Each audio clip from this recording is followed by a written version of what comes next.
Presidente del Gobierno.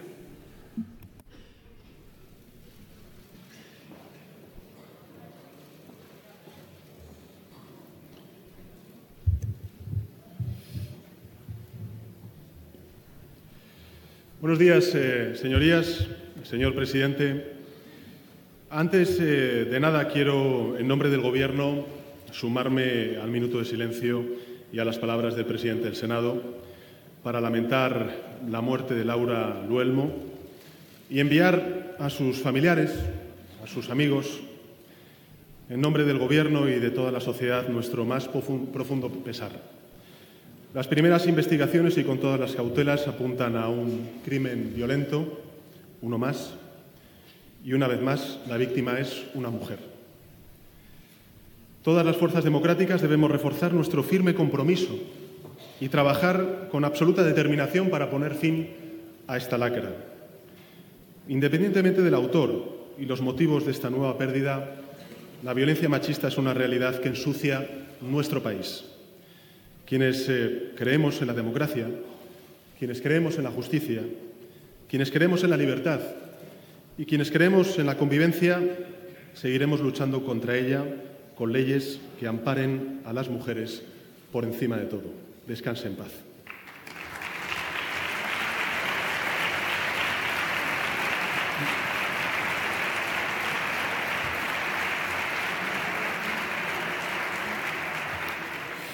Señor presidente, señorías, comparezco ante ustedes, ante esta Cámara, el Senado, para dar cuenta de los asuntos que figuran en el orden del día de esta sesión.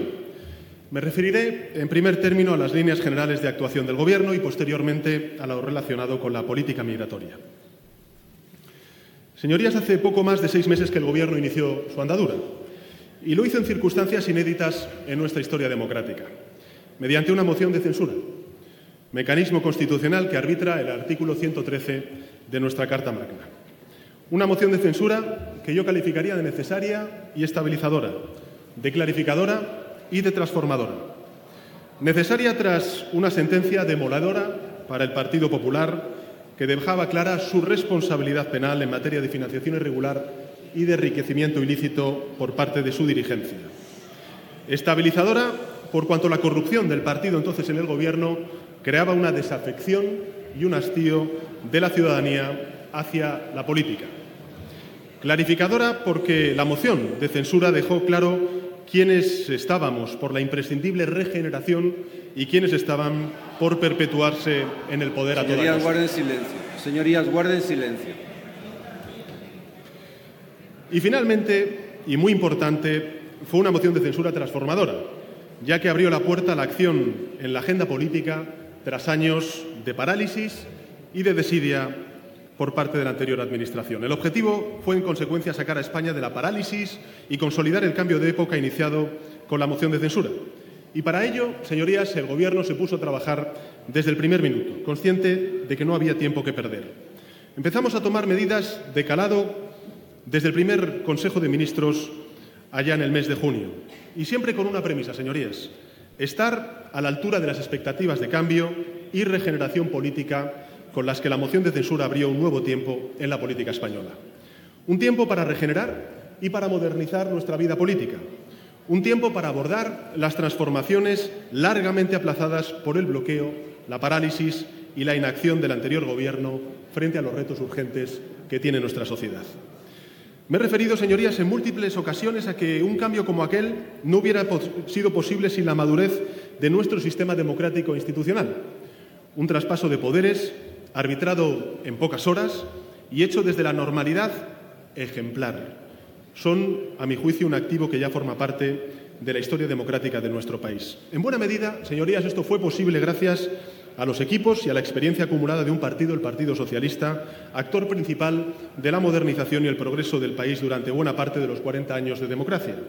Y, por supuesto, al trabajo de los servidores públicos y a la fortaleza de nuestra arquitectura constitucional. Y conviene tener presente esta idea precisamente ahora, señorías. 40 años de vigencia de nuestra Constitución, a mi juicio, ofrecen una base sólida desde la que mirar al futuro con confianza. Lo hacemos sabiendo que la nuestra es una democracia plena, reconocida internacionalmente como una de las más avanzadas del mundo, Este es un mérito colectivo que a todos nos corresponde el deber y la responsabilidad de administrar, sin afán de apropiación por parte de nadie, porque nada erosiona más una causa que la soberbia y la exclusividad en su defensa. Ese es el gran triunfo de nuestra Constitución, señorías, su carácter de obra colectiva, un logro, y esto me gustaría subrayar, lo que es de todos y de todas, un logro que nadie puede ni debe patrimonializar en exclusiva. La Constitución proporciona el marco para la defensa de los principios que cada opción política tenga. Dentro de la Constitución, todo. Fuera de la Constitución, nada, se podría resumir. Y sobre este asunto querría decir dos cuestiones adicionales. La primera, se ha apelado en reiteradas ocasiones en relación con la crisis en Cataluña a la democracia. Pero hay que recordar, y esta es la posición del Gobierno, que la democracia no es solo votar cada 4 años. La democracia también es convivir todos los días del año. Democracia, en consecuencia, es diálogo y ley. Diálogo siempre, Constitución también. Y, en segundo lugar, algunos ven en la crisis territorial la oportunidad para derruir la España autonómica y volver al centralismo predemocrático. Esta no es la posición del Gobierno, señorías, y quiero decirlo además aquí, en la Cámara Territorial. El Gobierno y yo mismo somos defensores de la España autonómica. La España autonómica ha sido sinónimo durante estos últimos 40 años de progreso y de bienestar social, impulsora de cohesión social, de cohesión territorial, que son, en definitiva, los pilares fundamentales para la convivencia y la concordia entre los pueblos de España. De ahí que desde mi llegada a la Moncloa, y en poco menos de 6 meses, señorías, me haya reunido bilateralmente con todos y cada uno de los presidentes y presidentas autonómicos y también con los presidentes de las ciudades autónomas.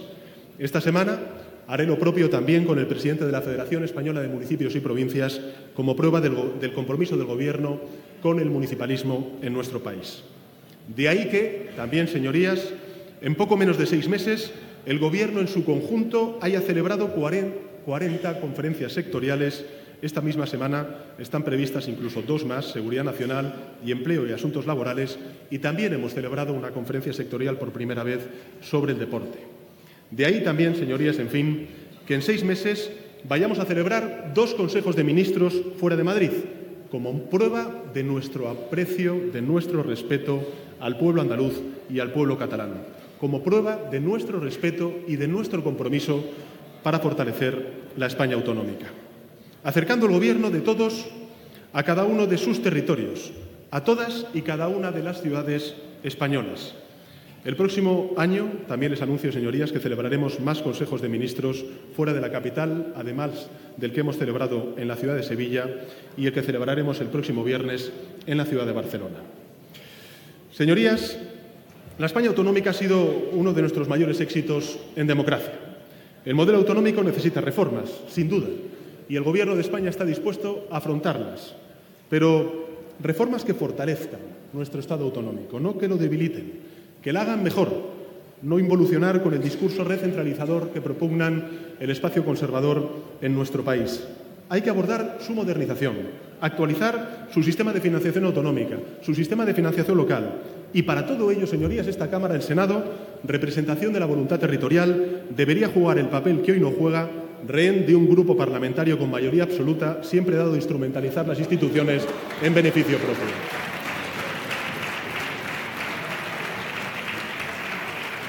El Gobierno, señorías, se comprometió hace 6 meses a impulsar un proyecto con 3 ejes bien definidos. El primero, la regeneración moral y política; la modernización, en segundo lugar, de nuestra economía; y, en tercer lugar, el fortalecimiento de la cohesión social en un país con unas altas tasas de desigualdad, sobre todo entre la gente más joven. No es un listado de objetivos que se puedan perseguir aisladamente, señorías. Sin regeneración moral y política, corremos el riesgo de ahondar aún más en la desafección que alimenta a los extremismos, al autoritarismo. Sin una modernización de nuestra economía, corremos el riesgo de perder el tren de la revolución tecnológica tras años de recortes en las políticas de ciencia, en las políticas de I+D+I o de la devaluación de la educación pública.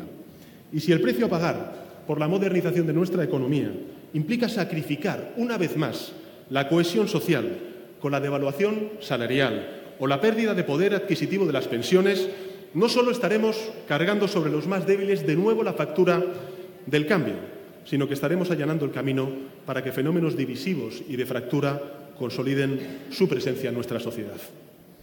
El Gobierno ha hecho y seguirá haciendo una apelación constante al sentido de Estado, a la sensatez y a la búsqueda de acuerdos para reconstruir nuestro estado del bienestar, porque es el mejor servicio que podemos hacer a la convivencia en nuestro país y porque supone recuperar el terreno perdido tras una década que deja a una inmensa mayoría de damnificados. No solamente estoy pensando en la gente joven de nuestro país, también en las mujeres que sufren la desigualdad laboral y muy especialmente a las personas de mi generación de más de 45 años que sufren el paro de larga duración. Una década que arranca, señorías, con una recuperación desigual, en las que se privatizaron las ganancias y se socializaron las pérdidas. Así que ya es hora de darle la vuelta a esa ecuación y equilibrar la balanza en beneficio de la mayoría social. Este, y no otro, es el objetivo del Gobierno de España. Se equivocan, señorías, quienes ven en este objetivo una cuestión meramente ideológica, que también lo es. Reconstruir el contrato social roto como consecuencia de la crisis económica, roto como consecuencia de las políticas de austeridad de esta última década, no es solamente una cuestión partisana. Está en juego, a mi juicio, el modelo de cohesión nacido de nuestra Constitución hace 40 años. Está en juego la idea de que las instituciones sirven al conjunto de la sociedad, pero especialmente a quienes más necesitan de lo público, quienes no tienen recursos económicos para poder hacer frente a las adversidades.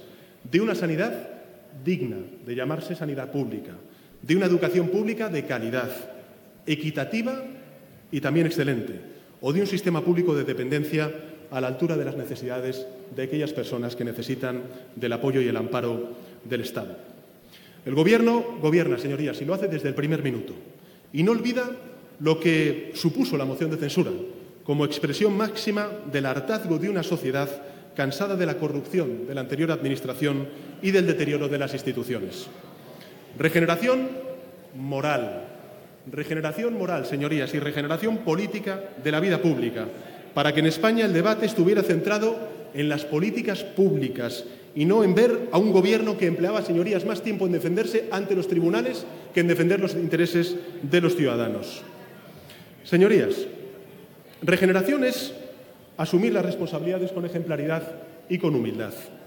Regeneración política es levantar el veto a más de 60 iniciativas en el Consejo de Ministros, iniciativas, muchas de ellas, relacionadas con materias sensibles, en igualdad entre hombres y mujeres, en libertades, en derechos sociales y en derechos laborales.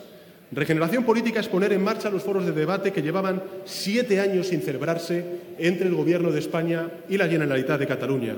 Regeneración política es volver a convocar foros multisectoriales de diálogo con la sociedad civil en todos y cada uno de los departamentos del Gobierno y que llevaban años cerrados a cal y canto. Fruto, señorías, de la reactivación de la Comisión Bilateral es la convocatoria de comisiones sectoriales en las que se vuelve a hablar de lo que más importa a la ciudadanía de Cataluña, de las infraestructuras, de la financiación de sus servicios públicos, en definitiva, de cómo mejorar los servicios y la cohesión social que reciben los ciudadanos de esa comunidad autónoma. Regeneración política, reactivar los cauces de diálogo con la España de las autonomías. Como antes he indicado, he mantenido en tan solo 6 meses encuentros con los 17 presidentes y presidentas autonómicos y con los 2 presidentes de las ciudades autónomas. Ejemplo de nuestra vocación para fortalecer la España autonómica es la reactivación también de la Comisión Mixta de Transferencias del Gobierno de España con el Gobierno vasco, que ya ha hecho efectivos traspasos en la gestión en materia de infraestructuras y tramos de ferrocarriles de mercancías. Regeneración, en definitiva, moral, señorías, es apostar por la transparencia, aprobando el reglamento de la ley reguladora del ejercicio de alto cargo de 2015, después de años de silencio clamoroso. Y miren, señorías, gracias a esta iniciativa, el Boletín Oficial del Estado del pasado 29 de septiembre de este año publicó las declaraciones de bienes patrimoniales y actividades de más de 1000 altos cargos. Por cierto, altos cargos nombrados por este Ejecutivo, por supuesto, pero también los del Gobierno anterior, que nunca se publicaron en su momento, pese a existir una ley que obligaba a ello. Regeneración moral es impulsar la limitación de los aforamientos para cumplir con una exigencia ineludible, terminar con una protección que pudo tener sentido en un contexto político histórico distinto, pero que ya no es percibido como tal por la ciudadanía en nuestro país. Regeneración moral, señorías, es adecuar el artículo 49 de nuestra Constitución a la lógica de los tiempos y borrar una terminología inaceptable para aludir al colectivo de las personas con capacidades distintas, las personas con discapacidad. La reforma de la Carta Magna en este ámbito no es una mera cuestión simbólica, que si fuera eso también valdría. Es un acto, señorías, de decencia, de dignidad y de justicia. A lo largo de estos 6 meses, el Gobierno ha actuado con diligencia en el segundo eje al que les hacía referencia. La regeneración política y moral es el primero. Les recuerdo que el segundo es la modernización de nuestra economía. Un vector fundamental para encarar los desafíos de futuro a los que se enfrenta nuestra economía y que exigían actuar con determinación desde el primer momento. Quiero destacar en este ámbito, señorías, la transposición de directivas que acumulaban retrasos injustificados. Retrasos que en algunos casos podían implicar riesgo de sanción ante la desidia del anterior Ejecutivo a la hora de adaptar nuestra normativa. Retrasos en consecuencia, señorías, inaceptables para mi Gobierno, que luce con orgullo su vocación europeísta. La modernización de nuestra economía, hablando también de Europa, también tiene que ver con la culminación de la Unión Económica y Monetaria, con la creación del presupuesto comunitario, con la aprobación urgente del nuevo marco de financiación plurianual, con la constitución del Fondo Europeo de Desempleo y también con la constitución del pilar social que exige el funcionamiento de nuestro mercado interior y que este Gobierno defiende y propugna en todos y cada uno de los foros europeos. Modernización, señorías, también es apoyar nuestra internacionalización, la internacionalización de nuestra economía. La presencia del Gobierno de España en Iberoamérica es prioritaria y así ha sido reconocida también por el tejido empresarial presente en Iberoamérica. Modernizar la economía, señorías, es dotarnos de los mejores instrumentos, de las mejores herramientas de supervisión para evitar errores como los cometidos en el pasado. Y en este sentido creo que es importante subrayar, es importante reseñar la creación de la autoridad macroprudencial, que en definitiva lo que hace es reforzar la capacidad de supervisión del sistema financiero y prevenir crisis futuras.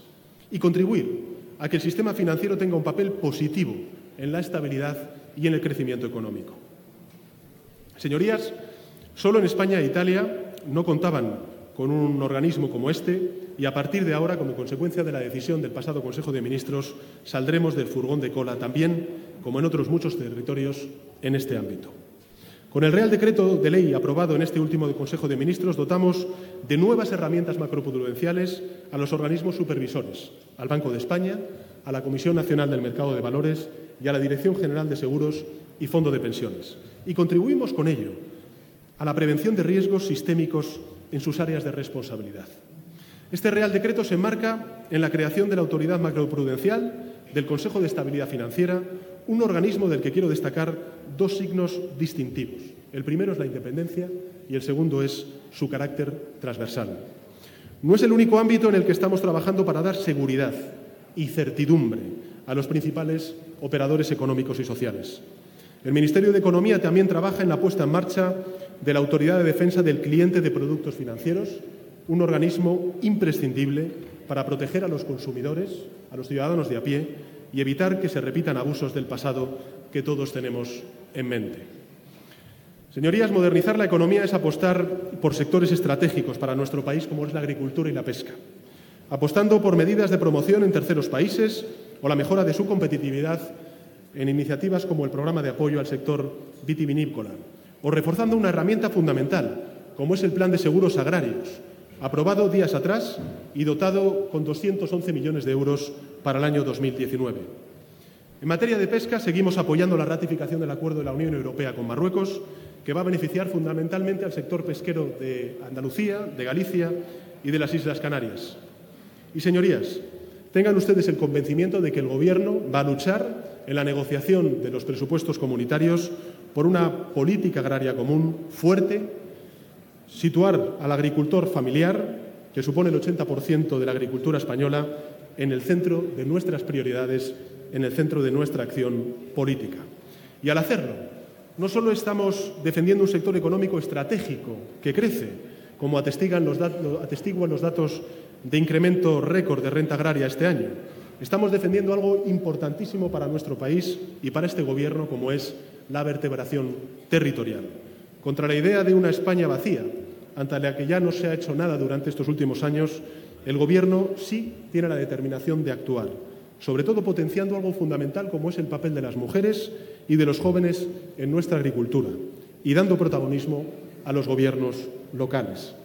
Ejemplo de ello es la tramitación que ha hecho el Ministerio de Política Territorial para dotar con 80 millones de euros la financiación de proyectos de creación de empleo en el marco del desafío que representa el reto demográfico y la repoblación de la España interior. Señorías, modernizar la economía es creer en el potencial de nuestro sector cultural. De ahí que hayamos elevado las ayudas al cine en un 21% hasta alcanzar los 88,5 millones de euros, un incremento del 20,9% respecto al año 2017. Modernizar la economía es apostar por la ciencia y por la innovación como fundamentos del desarrollo de nuestra economía a las puertas de un auténtico cambio de época. Llevará tiempo, señorías, revertir el impacto de políticas miopes que han agrandado la brecha que tiene España con la media de los países de nuestro entorno en materia de política científica. Por eso el Gobierno se ha puesto manos a la obra en una materia en la que nuestro país no puede permitirse ningún tipo de retraso más. Hemos aprobado en estos 6 meses la dotación de 100 millones de euros para financiar 500 proyectos empresariales innovadores impulsados por pymes, empresas tecnológicas y jóvenes emprendedores.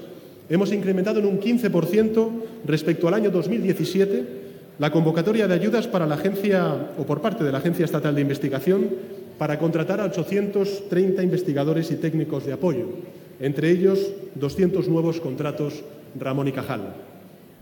Señorías, es la primera vez, y quiero subrayar esto, la primera vez desde el año 2012 que se incrementa el número de nuevos contratos de excelencia investigadora en este ámbito. Estamos hablando de promoción y también de recuperación del talento científico. Que se entienda con claridad, talento científico perdido por años de recortes y que en muchas ocasiones está contribuyendo al desarrollo de la economía de países vecinos en lugar de hacerlo aquí, en nuestro país, en el país en el que se formaron esos extraordinarios investigadores y científicos. Espere un momento, señor presidente de Gobierno, espere un momento. Señorías, ¿pueden guardar silencio, por favor? Hay un run de fondo que hace muy difícil escuchar al señor presidente.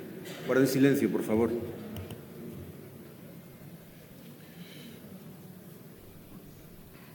Gracias, señor presidente. Esta línea de actuación se une al refuerzo de convocatorias similares para la convocatoria de contratos predoctorales o para la participación en olimpiadas científicas, un ámbito en el que también hemos tenido que actuar ante el abandono o ante el olvido, vaya usted a saber, del anterior Gobierno en un instrumento esencial para promover vocaciones tempranas en la ciencia y en la innovación, singularmente entre la población femenina.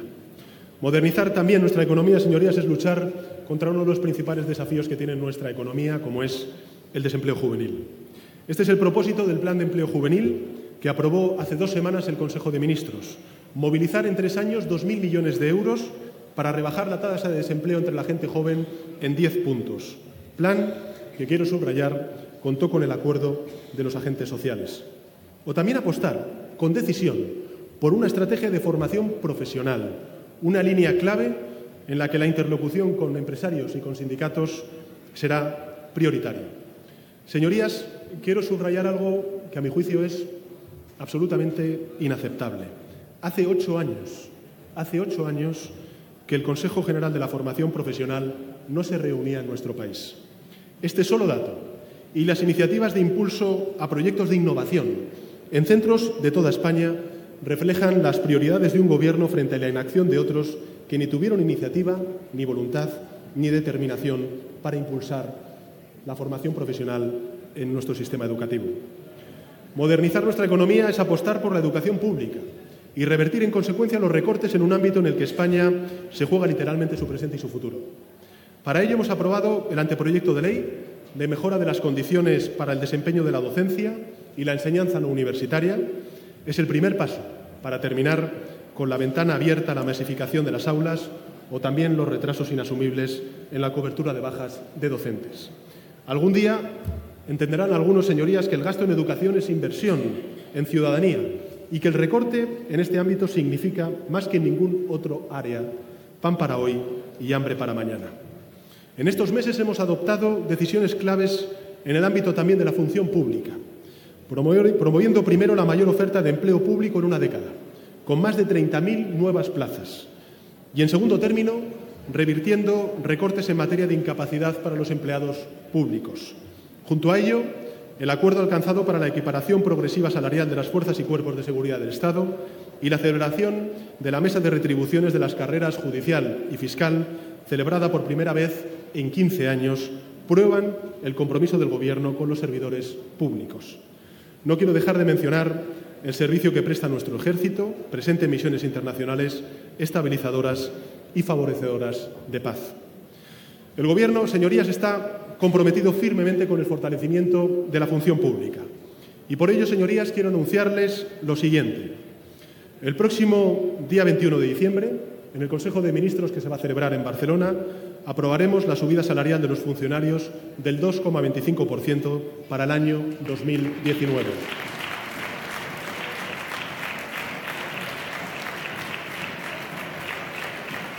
A esta subida se podrá sumar otra parte variable del 0,25% ligada a la evolución del PIB y otro 0,25% procedente de fondos adicionales. Todo ello, y también quiero subrayarlo, gracias al acuerdo y a la responsabilidad de las organizaciones sindicales. Señorías, modernizar la economía es apostar también por la transición ecológica, por adaptarnos al cambio climático y por trasladar un mensaje inequívoco de que vamos a transformar nuestro sistema económico. Modernizar la economía, en consecuencia, es fomentar el impulso a las energías renovables, es fomentar el autoconsumo y es también, como ha hecho este Gobierno, eliminar el impuesto al sol. Modernizar la economía es apostar por la reindustrialización de nuestro país. Señorías, España tiene por delante el reto de reconquistar el peso de la industria en términos de Producto Interior Bruto para situarnos en la media de los países de nuestro entorno europeo. A esta filosofía obedecen iniciativas como el Plan Reindus, de reindustrialización y de fortalecimiento de la competitividad industrial, dotado con 400 millones de euros. O también el Real Decreto aprobado por el Consejo de Ministros del pasado 7 de diciembre para el impulso de la competitividad económica del sector de la industria o el comercio, o la recuperación de un contrato importante para la industria del sector de la automoción, como es el contrato relevo. Por otro lado, el Gobierno sigue trabajando en la mejora del sistema de protección de los autónomos y lo hará mediante el acuerdo y el diálogo constante. Trabajamos en garantizar que reciban prestaciones por contingencias desde el primer día, en el acceso a la prestación por cese de actividad o en el acceso a la formación continua y al reciclaje profesional. Y modernizar la economía también, señorías, es luchar contra la precariedad laboral, o, si me lo permiten decirlo en términos positivos, luchar por la dignidad en el empleo. En torno a 50.000 trabajadores temporales, repito, en torno a 50.000 trabajadores temporales vieron mejoradas sus condiciones laborales gracias al Plan Director por el Empleo Digno que pusimos en marcha en el primer mes de vida de este Gobierno. Una vez más, estamos hablando de voluntad política frente a la inacción. A octubre de este año, a los 2 meses de vigencia de este plan, ya se había duplicado el número total de contratos en fraude de ley convertidos en todo el año anterior. ¿Acaso no existía este problema en el año anterior, señorías? No. El problema, la precariedad injustificada, la precariedad fraudulenta, siempre ha estado ahí como consecuencia de la reforma laboral aprobada por la anterior Administración. Quien no estaba era un Gobierno comprometido a luchar contra ella con todas las herramientas que la ley pone a su alcance. Hoy, gracias a ese plan director y al compromiso del Gobierno de España, miles de trabajadores y trabajadoras tienen más derechos y más certidumbre gracias a una iniciativa que no exigía más que una cosa: voluntad política, que es lo que tiene el actual Gobierno y no tuvo el anterior Gobierno. Iniciativas en el ámbito de la movilidad y también de las infraestructuras son fundamentales para la modernización de nuestra economía, como es, por ejemplo, la resolución de los contratos de concesión de explotación de autopistas de peaje, como es la aprobación de casi 10.000 millones de euros en este último Consejo de Ministros gracias al contrato Estado-Renfe, que garantiza movilidad, que vertebra territorio y que mejora el servicio de cercanías, un transporte público fundamental, sobre todo para la gente joven en las áreas metropolitanas de las grandes ciudades de nuestro país. O la puesta en marcha también de las bonificaciones al transporte de residentes en las Islas Baleares, en las Islas Canarias en las ciudades autónomas de Ceuta y Melilla muestran, en definitiva, el compromiso del Ejecutivo con la cohesión territorial, con la igualdad en cada uno de los territorios de nuestro país. Pero también muestra el compromiso con las infraestructuras públicas. Hace un año, señorías, recordarán ustedes por estas fechas, miles de ciudadanos sufrieron las consecuencias de un colapso inaceptable en una autopista de la red pública. La sanción máxima contemplada entonces en la normativa frente a los incumplimientos de la concesionaria era de 15.000 euros. También aquí hemos actuado endureciendo las sanciones por negligencia en la gestión de un servicio público fundamental como es el de la movilidad, del cual es titular la ciudadanía. Eso también es poner en valor lo público frente a los olvidos de otros. En materia fiscal, actuamos con determinación y con rapidez ante las consecuencias de un pronunciamiento judicial que obligaba a los ciudadanos a hacer frente al pago del impuesto de las hipotecas. El Gobierno actuó con decisión, poniéndose del lado de los consumidores. Y en este ámbito hemos presentado los anteproyectos de ley de lucha contra el fraude fiscal y la creación del impuesto de transacciones financieras, el llamado en términos coloquiales tasa Tobin. Señorías, guarden silencio. Modernizar la economía implica justicia tributaria, progresividad y compromiso con el estado del bienestar. Tenemos mucho camino por recorrer en la lucha contra el fraude. Para empezar, prohibiendo las amnistías fiscales con las que la anterior Administración abrió la veda a la peor de las injusticias, que es validar los comportamientos inaceptables que no solo dañan y socavan los pilares del estado del bienestar, sino que también lo hacen a una España que mejor se define así, cumpliendo con las obligaciones fiscales y no beneficiándose de las amnistías injustas. En esa modificación que hacemos de la ley, con la aprobación de la Ley de lucha contra el fraude fiscal, se acabarán las amnistías fiscales de una vez por todas en nuestro país. Señorías, modernización de la economía y, finalmente, una sociedad más cohesionada. Una sociedad más cohesionada es una sociedad más robusta para hacer frente a los desafíos de un tiempo lleno de incertidumbres. Es una sociedad dotada de las defensas necesarias para hacer frente a proyectos que avanzan en sentido contrario a la lógica de nuestros tiempos, que conducen a un pasado al que España pasó página con el empuje de quienes lucharon por sus derechos con ahínco e hicieron del nuestro un país más digno, más decente. Vamos a plantar cara a los que viven de la nostalgia de la España del blanco y negro. A la supuesta incorrección política, este Gobierno va a responder con políticas concretas y correctas, con más feminismo y con más igualdad. Yo lo único que pido a otros proyectos políticos, que creíamos vacunados contra esa regresión machista, es que no se sumen al corto, que no sean compañeros de viaje de ese retorno al pasado, que no elijan involución a cambio de sillones. En 6 meses, este Gobierno, señorías, ha desbloqueado el Pacto de Estado contra la violencia de género. Hemos repartido los recursos presupuestarios a las comunidades a las autónomas y a los ayuntamientos por unanimidad. Y hemos devuelto competencias a los ayuntamientos, que son agentes claves para luchar contra la lacra de la violencia de género. Hemos modificado la Ley Integral contra la Violencia de Género para mejorar la asistencia en los procesos judiciales. Hemos modificado el Código Civil para que los menores expuestos solo necesiten el permiso de un progenitor para recibir la atención psicológica. Porque un maltratador, señorías, no es ni será nunca un buen padre.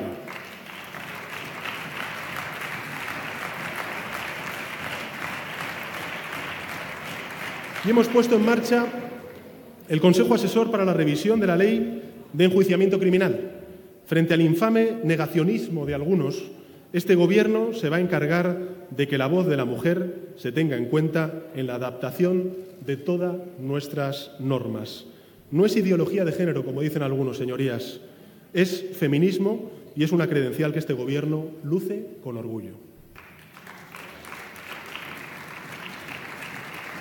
La protección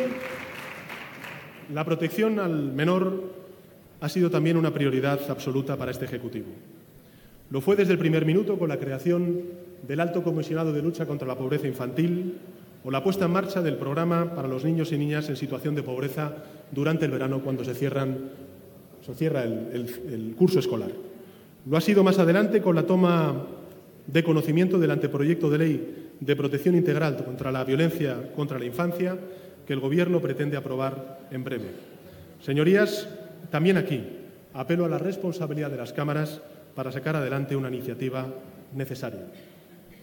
Fíjense, fortalecer también la cohesión, que es el tercero de los ejes que definen la acción de este Gobierno, es eliminar trabas inexplicables que han existido durante muchísimo tiempo en nuestro país. Trabas por VIH, por diabetes, por psoriasis, por celiaquía, para el acceso a la función pública de casi 7 millones de personas que sufren este tipo de patologías. Y lo ha hecho este Gobierno en menos de 6 meses. Fortalecer la cohesión social es pagar las cotizaciones a la Seguridad Social para las cuidadoras no profesionales del Sistema Nacional de Dependencia o subir la base reguladora de las pensiones de viudedad para personas con 65 años o más, para alcanzar el compromiso que teníamos fijado en la Ley de Seguridad Social del 60% de la base reguladora desde el 1 de enero de 2019. Fortalecer la cohesión social es devolver la naturaleza universal a nuestro sistema de sanidad pública, que el Gobierno hizo efectiva mediante decreto ley el pasado mes de julio, tan solo un mes después de tomar posesión. Como también lo es fortalecer la cohesión social, señorías, el garantizar a las mujeres lesbianas, a las mujeres solas, el derecho a la reproducción asistida en el sistema sanitario público, que fue cercenado por la anterior Administración y recuperado por el actual Gobierno. España, como les decía, señorías, es un país más digno desde que se reconocen derechos que ya no tienen vuelta atrás. Y, por tanto, una vez más, apelo a su sensatez para no desandar, a costa de lo que sea, el camino de la igualdad y la inclusión social que algunos quieren transitar en su viaje a las cavernas. Señorías, cohesión social también es luchar contra la pobreza energética. Ahí está el incremento en un 15% del beneficio en el bono social e inclusión de prohibiciones y limitaciones del corte de suministro durante el invierno a los hogares más vulnerables. Y creación del bono social térmico para proteger a los consumidores, o la suspensión del impuesto del 7% sobre el valor de la producción de la energía eléctrica, que intenta paliar el aumento de la factura de la luz. Cohesión social es no dejar a nadie en la estacada, como las víctimas del olvido del programa de activación de empleo, evitando que 41.000 personas quedaran desprotegidas y sin ayudas, y con una cobertura especial a las mujeres desempleadas, que son las más vulnerables. Quiero concluir esta relación de iniciativas adoptadas en este periodo con una referencia a las medidas que contempla el Real Decreto Ley de medidas urgentes para favorecer el acceso a la vivienda y favorecer el alquiler accesible. Un derecho no es tal porque lo establezca, señorías, una norma jurídica, esto es evidente. Un derecho lo es porque se puede ejercer el mismo en la vida real. Esta norma que se aprobó en este último Consejo de Ministros y que entra en vigor en el día de hoy aumenta de 3 a 5 años de duración el alquiler de los contratos, o los contratos de alquiler, mejor dicho. La elevación de 1 a 3 años de prórroga tácita y la limitación de las garantías adicionales a la fianza hasta un máximo de 2 mensualidades. Señorías, no solo estamos hablando de cohesión social, también de emancipación de la gente joven en nuestro país y de evitar la gentrificación que se vive en nuestras ciudades y que se abra paso y se consolide en nuestras grandes ciudades. Una vez más, como en otros ámbitos, hay quien prefiere cruzarse de brazos. De hecho, esa es la causa de que lleguemos a esta situación, la omisión. No podemos conformarnos, o al menos este Gobierno no se conforma, con que el 60% de nuestros jóvenes entre 18 años y 33 años vivan con sus padres.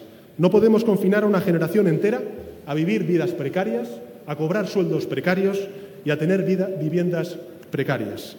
Fortalecer, en consecuencia, la cohesión social es desafiar a uno de los principales males que tiene nuestra sociedad, que es la precariedad, a la que condena a una generación de la que depende, no digo ya el futuro, sino también y muy especialmente el presente de nuestro país. Señorías, les he expuesto las principales líneas de acción de un proyecto de regeneración política nacional basado en esas ideas: la regeneración política y moral, la modernización de nuestra economía y el fortalecimiento de la cohesión social.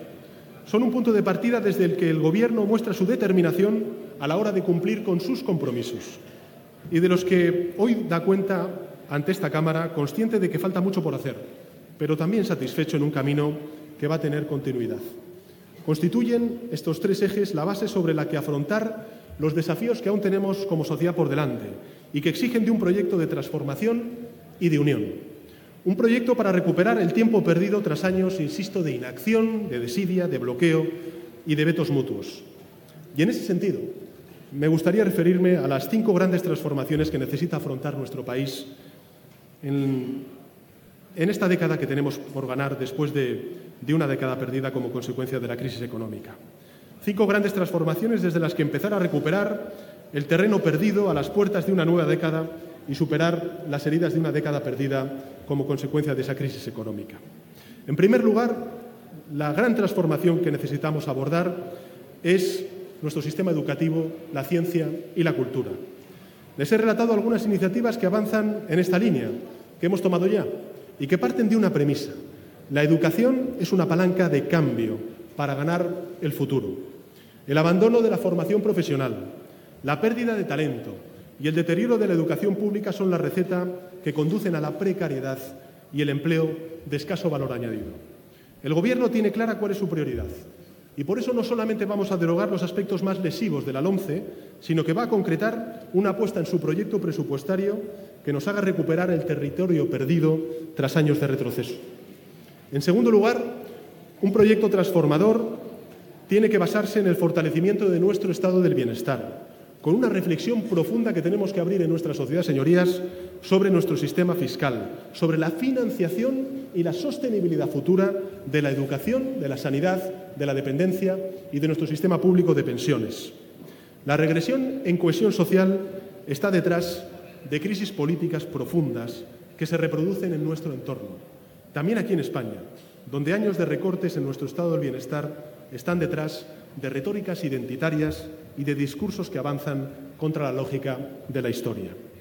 Por tanto, educación, ciencia, cultura, como primer elemento transformador, el debate que tenemos que abrir sobre el sistema fiscal para sostener nuestro sistema público del estado del bienestar y, en tercer lugar, un proyecto transformador en el mercado de trabajo y el impulso empresarial.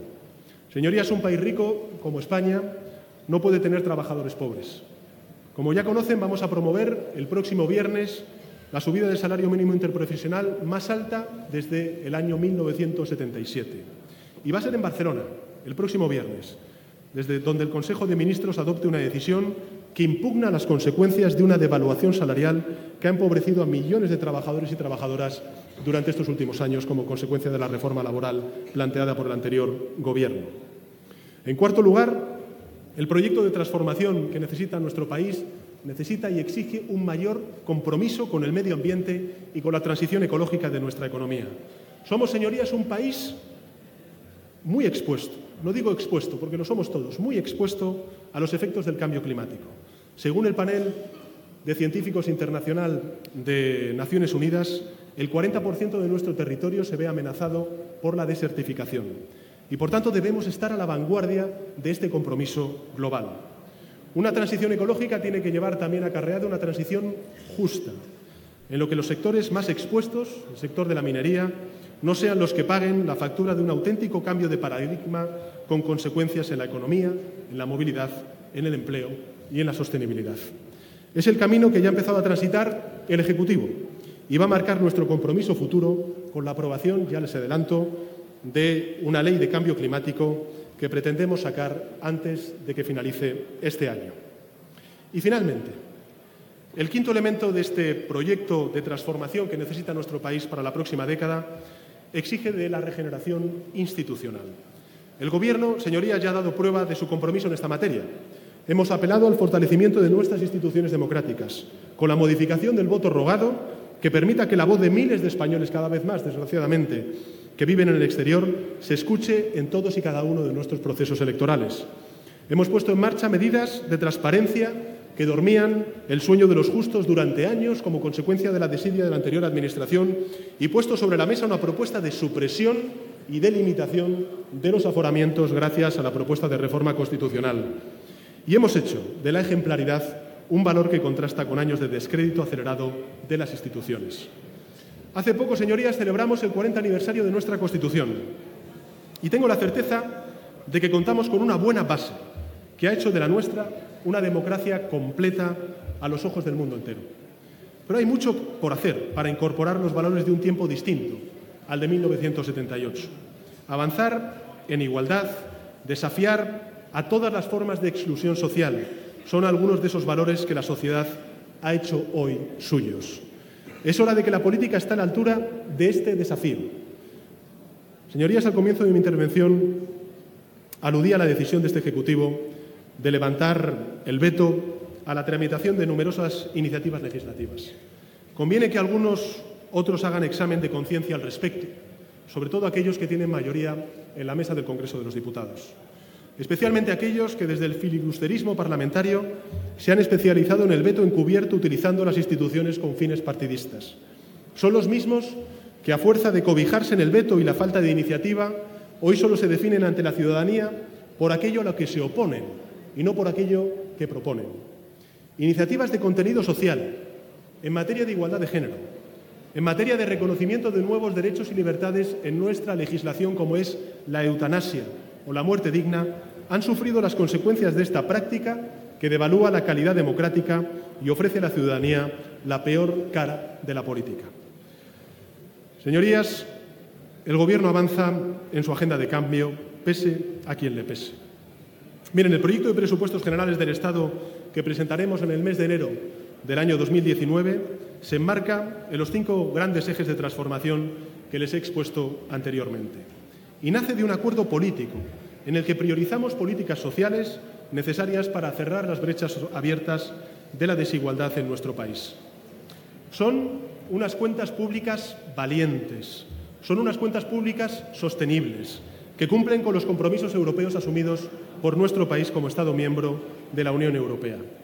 Es un proyecto que devuelve derechos, que impulsa el cambio del modelo productivo para aumentar la productividad y la competitividad de nuestra economía y que mejora la calidad de nuestra democracia. Son unos presupuestos sociales para atender problemas cotidianos, como es el precio del alquiler, como es la factura de la luz o la tardanza en la percepción de prestaciones públicas. Pero también son unos presupuestos que sientan las bases de las transformaciones que debe afrontar nuestro país si no queremos perder el tren de la globalización. Este presupuesto recoge la revalorización de las pensiones conforme al índice de precios al consumo real, tanto este año como el próximo. Además, las pensiones mínimas y las no contributivas, que subirán un 3% en el año 2019. Son unos presupuestos que van a revertir los recortes en educación que hemos sufrido durante estos últimos años. Y cuando digo educación, me refiero a la educación pública, lógicamente, que va a elevar las becas para el estudio hasta 536 millones de euros en el curso 2019-2020, que va a reducir las tasas universitarias a niveles previos a la crisis y que va a dedicar 50 millones de euros a la partida para material escolar gratuito.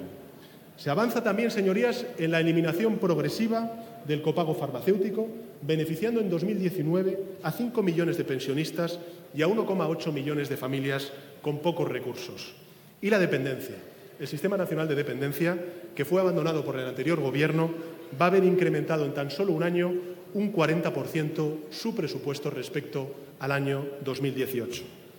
Es una propuesta, señorías, que pretende avanzar en igualdad, en conciliación también de la vida laboral y familiar, que es una cuestión esencial y todavía una asignatura pendiente en nuestro país. La equiparación progresiva de los permisos de paternidad y de maternidad, no para conciliar, sino para corresponsabilizar al hombre también en las tareas del hogar y no frenar la carrera profesional de las mujeres.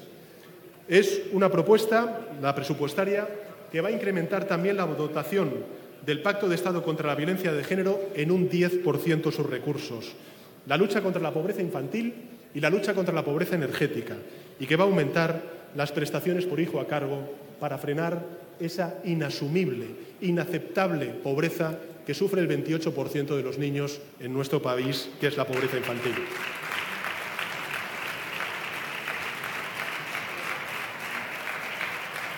Con estas cuentas empezamos a recuperar el terreno perdido tras años de recortes en un ámbito fundamental como es el de la innovación. En este presupuesto se concreta el aumento importante y muy significativo de la inversión en I+D+I, en políticas de ciencia y el impulso definitivo a una de las asignaturas pendientes en nuestro sistema educativo, que es la universalización de la educación pública de 0 a 3 años. El Gobierno de España va a aportar recursos económicos en esta propuesta presupuestaria y lo que le pedimos a las comunidades autónomas de todo signo político es que acompañen este compromiso del Gobierno de España por universalizar la educación de 0 a 3 años. Señorías, estas cuentas también avanzan en una senda compatible con una nueva fiscalidad. Aquí se ha dicho en muchas ocasiones, el Gobierno quiere abrir un debate sobre el sistema fiscal en nuestro país y también modernizar los presupuestos de nuestro sistema fiscal a la economía del siglo XXI. A partir de un principio fundamental, y es que si queremos justicia social tiene que haber justicia fiscal. Una fiscalidad más justa para que la redistribución de la riqueza alcance a toda la población.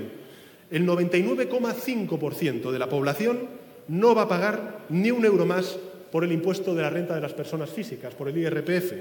Que expliquen otros por qué defienden al 0,5% restante y justifican su bloqueo y su rechazo a unas cuentas que también incluyen una sensible bajada del impuesto de sociedades, del tipo de sociedades, para las pequeñas y medianas empresas con una facturación inferior al 1.000.000 de euros anual. Además, en línea con con las propuestas de la Comisión Europea, se va a crear el impuesto sobre las transacciones financieras o la llamada tasa Tobin para gravar la compraventa de acciones de grandes empresas cotizadas y otro sobre determinados servicios digitales que afectará a empresas con una facturación de al menos 700 millones de euros a nivel mundial y 3 millones de euros a nivel de España. Las grandes corporaciones tecnológicas, señorías, que en multitud de ocasiones lo que hacen es una competencia desleal a empresas que sí pagan sus impuestos, y estoy pensando sobre todo en las pequeñas y en las medianas empresas, gracias al compromiso de este Gobierno van a empezar a pagar impuestos también aquí en España. Esa propuesta presupuestaria incluye, por último, la rebaja del IVA de los productos de higiene femenina y los servicios de veterinaria e incorporar medidas, como he dicho antes, contra el fraude fiscal. En definitiva, unos presupuestos marcadamente sociales, como les he explicado, que benefician a la inmensa mayoría de la población y que cuestionan el relato del empobrecimiento acelerado de las clases medias y las familias trabajadoras, las eternas olvidadas de una recuperación que se quedó en las rentas más altas y pasó de largo sobre los colectivos más necesitados de la acción y del amparo de lo público, de la política. Señorías, el próximo jueves, el Congreso de los Diputados va a volver a pronunciarse sobre la senda de déficit. Y vuelvo a hacer un llamamiento a la sensatez de quienes están dispuestos a cronificar los recortes simplemente por sectarismo partidista. Y miro a la bancada de la derecha. De quienes están dispuestos a impedir que una senda más razonable contribuya a financiar no solo a la Administración central, sino también a las administraciones autonómicas y a la Seguridad Social. Hago esta apelación en el Senado, en la Cámara en la que debiera primar, por encima de cualquier otra consideración, señorías, el interés territorial de todas y cada una de las comunidades autónomas, de todos y cada uno de los ayuntamientos. Este es el foro de encuentro de la España de las autonomías. Una España en la que este Gobierno cree con determinación, pese a los esfuerzos de involución y de recentralización que proclaman algunos. Los objetivos de estabilidad presupuestaria que el Gobierno ha hecho públicos, referidos al año o a los años 2019-2021, son la mejor prueba de la lealtad y de la idea de la España de la descentralización política que sostiene y mantiene el Gobierno de España. Apelo a esta Cámara, al Senado, para que no bloquee unos presupuestos que significan más recursos para las administraciones que gestionan elementos claves de nuestro estado del bienestar, como es la sanidad, como es la educación, como es la dependencia y como son los servicios sociales que benefician a la mayoría de los ciudadanos.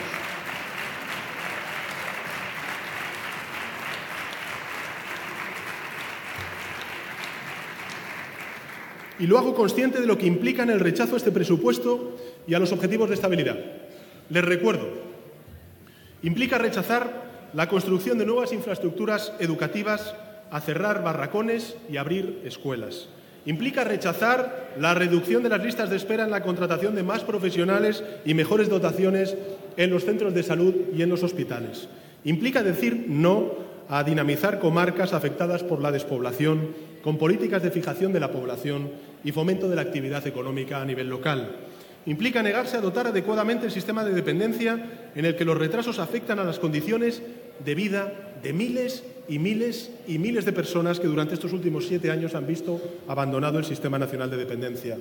Así que, señorías del Grupo Parlamentario Popular, del Grupo Parlamentario de Ciudadanos, está en su mano, está en manos de esta Cámara, ser partes de la solución o ser cómplices de un bloqueo que se traduce en más desigualdad y en más sufrimiento para la clase media trabajadora de nuestro país.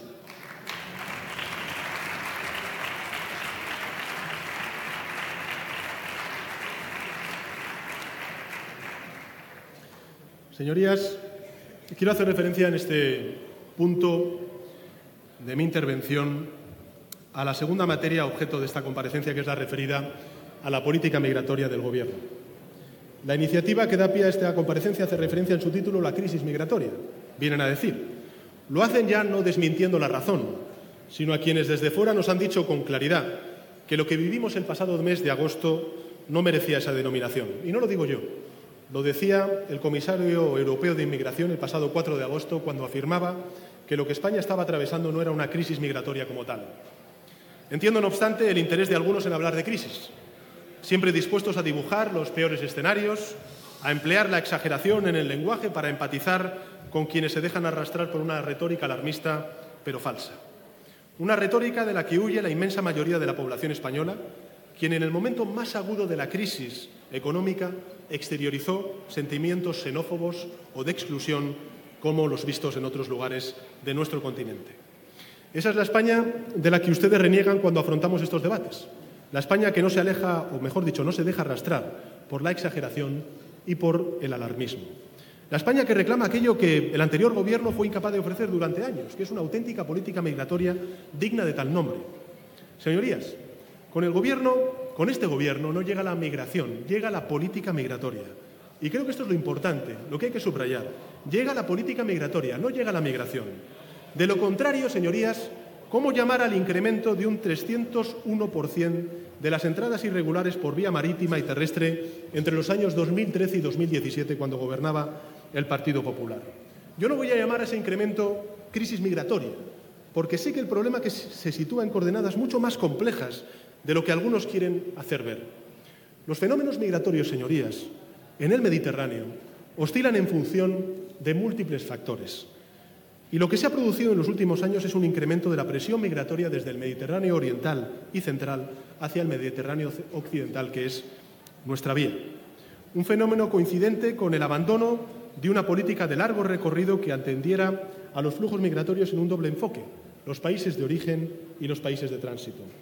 España, señorías, como saben, es una evidencia, es frontera exterior de la Unión Europea. Y este solo dato sirve para entender hasta qué punto es necesaria una perspectiva europea a la hora de afrontar un desafío como el que vivimos en relación con la migración. Un desafío que debemos analizar desde múltiples ángulos si queremos no hacer un análisis ventajista como se plantea por parte de algunos. Y que incluye, en primer lugar, los efectos del cambio climático, la desertificación, cuyas consecuencias están en el origen de los grandes movimientos migratorios del futuro. La cooperación con el norte de África y con el África subsahariana. La lucha contra las mafias que trafican con los seres humanos. Lógicamente, el control de fronteras. La contratación legal y la integración de la diversidad. Y, por último, abandonar cualquier tentación de hacer de esta materia objeto de confrontación política al precio que sea. Señorías, yo he apelado en múltiples ocasiones a la necesidad de conciliar solidaridad y responsabilidad en la respuesta al desafío migratorio. A abandonar las perspectivas cortoplacistas que tarde o temprano tendremos que hacer frente. Al otro lado del estrecho de Gibraltar, a tan solo 15 kilómetros de nuestro país, se concentran enormes bolsas de pobreza, de miseria, en países sometidos en muchas ocasiones a la vulneración de los derechos humanos y también a las guerras. Mientras Europa vive un estancamiento demográfico cada vez más evidente, el continente africano va a duplicar su población actual en 3 décadas, 2.500 millones de habitantes. Entiendo que algunos tengan la tentación de mostrar dureza con este debate. Quizás sea para taponar brechas ante la emergencia de otros nuevos actores. Lo que ocurre es que ni la dimensión, o mejor dicho, ni en la dimensión de la integración, ni en el control de las fronteras, algunos pueden presumir de logros palpables. Miren, señorías, cuando este Gobierno, mi Gobierno, inició su andadura, se encontró con 12.000 agentes de policía y de Guardia Civil menos que en el año 2011. En esos 7 años pasamos de 155.149 agentes a 143.210 agentes. Fueron los años en los que, como les relataba, la llegada de inmigrantes irregulares a nuestras costas ya sufría un incremento año a año, especialmente visible a partir del año 2013. Años en los que, por ejemplo, el número de solicitantes de protección internacional en la Oficina de Asilo y Refugio se pasó, y quédense con este dato, de 5.952 demandas en 2014 a 31.738 en 2017. Es decir, un incremento del 300% en inmigración irregular y del 500% en peticiones de protección internacional. Mientras, por tanto, se reducían efectivos y había menos inversión en seguridad pública. Por lo tanto, conviene examinar los parámetros con los que algunos se refieren a este debate de la migración.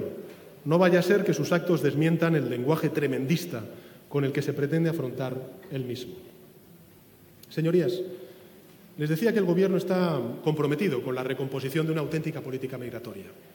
Lo está desde el primer minuto, impulsando una visión transversal de la que el mejor ejemplo es la creación de la Comisión Delegada del Gobierno para Asuntos Migratorios el pasado mes de junio, algo que no existía durante los 7 años de Gobierno, o al menos no se celebró durante los 7 años de Gobierno del Partido Popular.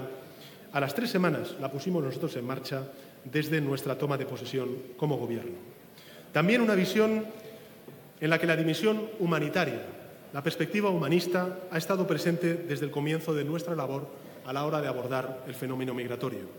No solo por una convicción moral, sino porque era la mejor forma de dar un aldabonazo a las instituciones europeas, para articular una auténtica respuesta europea a este desafío. Y este es el fundamento de la acogida del buque Aquarius.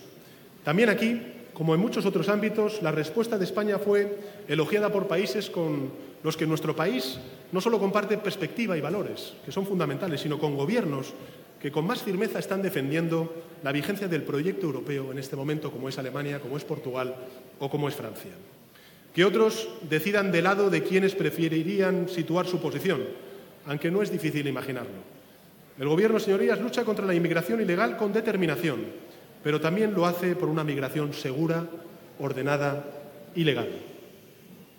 En este terreno conviene reforzar la apuesta por la integración como un valor irrenunciable. Señorías, en este como en otros debates muchas veces se tiene la tentación de no olvidar no solo la historia más lejana, sino también la historia más reciente. En lo peor de la crisis económica, nuestro país también sufrió las consecuencias de un éxodo migratorio que algunos veían como una aventura laboral. Ha habido mucha gente joven que desgraciadamente ha tenido que salir fuera de España como consecuencia de las políticas de recorte de un Gobierno que jamás entendió el drama que supone para España semejante descapitalización. Pero quiero vincular esta apelación con la necesidad de apostar por las políticas de integración desde un punto de vista. Miren, piensen en cómo nos gustaría que los nuestros fueran tratados en otros países a la hora de pensar cómo debemos integrar a la inmigración legal y ordenada que España necesita para seguir creciendo y frenar la brecha demográfica. Hoy en nuestro país, y este es un dato inquietante, nace un 25% menos de niños y niñas que hace una década, justo antes de la crisis económica. Y el primer semestre de 2018 ofrece datos sin precedentes que nos remiten a los años inmediatamente posteriores a la guerra civil. Señorías, el Gobierno trabaja, por tanto, en materia migratoria con visión y con una perspectiva transversal. Hemos reforzado en 6 meses la cooperación política con países de origen y con países de tránsito para reconstruir relaciones abandonadas durante años. Hemos reforzado la cooperación policial interna con países de tránsito y también implicado a la Unión Europea en la necesidad de abrir una cooperación estructurada y estructural con Marruecos, que es un actor clave, como pueden ustedes imaginar, en este desafío. Hemos actuado con firmeza frente a las redes irregulares que trafican con seres humanos, con 27 operaciones desarrolladas gracias a la cooperación hispano-mauritana. Hemos incrementado los recursos para atender a los menores no acompañados en todas las comunidades autónomas, otra de las vertientes más dramáticas.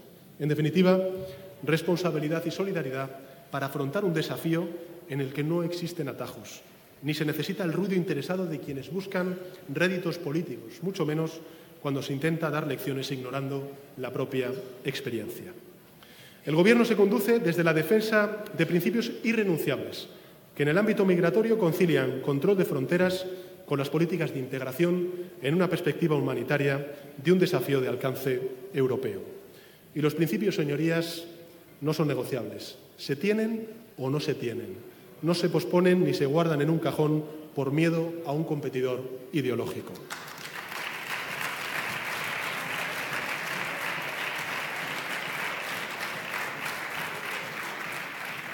Señorías, les he expuesto las líneas básicas de acción de un programa político que tiene continuidad. Un programa de marcado contenido social para cerrar las heridas aún abiertas de una década perdida en la que España retrocedió en múltiples indicadores, significativamente los indicadores de desigualdad. Estoy convencido de que es ahí donde está la clave para superar los desafíos a los que se enfrenta nuestro país. El proyecto político del Gobierno se define por aquello que propone, no por aquello a lo que se opone, y avanza sobre un programa de regeneración moral y política, de modernización económica y del fortalecimiento de la cohesión social que no se va a detener por grandes que sean los obstáculos que algunos quieran levantar. Gracias por su atención.